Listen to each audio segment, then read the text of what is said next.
Hi guys, another unboxing video for today. Yes. Ayan na. Check na po natin siya para mas makita natin yung laman. Okay, so kapala. O siyang label. Plastic naman po siya. Okay. So buksan na po natin dito. Ma-check natin yung loob. Ayan. Shoe rack, 9 layers na nakalagay agad. So sulit nga ba yung itong klaseng shoe rack, no? Nabili natin sa Shopee. Tapos assemble natin para mas makita natin yung itsura talaga niya.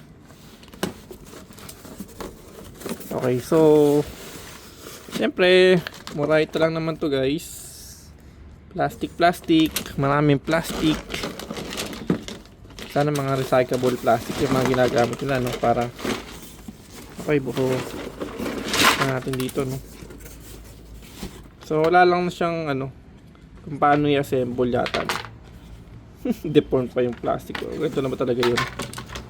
Ayan. So paano magiging paano ito? May pa ba siya? Pare-pares lang halos siya, no? Wala siyang kung ano ilalim, yung bottom niya. Meron ba itong paa? Tapos pare-pares lang din naman din ito. Pero may part siya na parang nakakurbada. Ayun, no? Marami yun. May kudrado din na ganitong klase, lapad. So anyway guys, assemble po natin siya muna, no? Okay, so kung paano siya i-assemble, so ito lang siya naman guys. Kung tatluhan dito, sa ilalim kasi tatluhan, pero yung ibabaw dalawahan. So yung mga corner niya na naka-card, ganito siya. Yan, dito siya sa magkabilang dulo sa likod. Ito siguro sa harapan nun.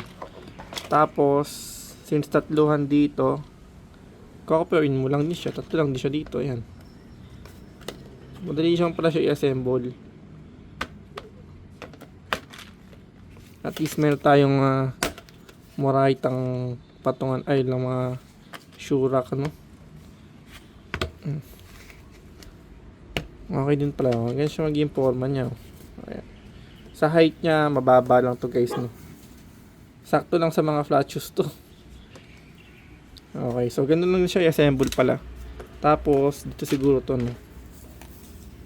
Ayan. Sa side na to, dyan siya. So wala siyang kasamang parang pampaan niya, no? Basta kung ano yung dulo mo, yun na yun. Tapos siguro pwede pa siyang dagdagan, no? Gusto mo mas mataas. Ayan, ganun lang siya guys, kabito.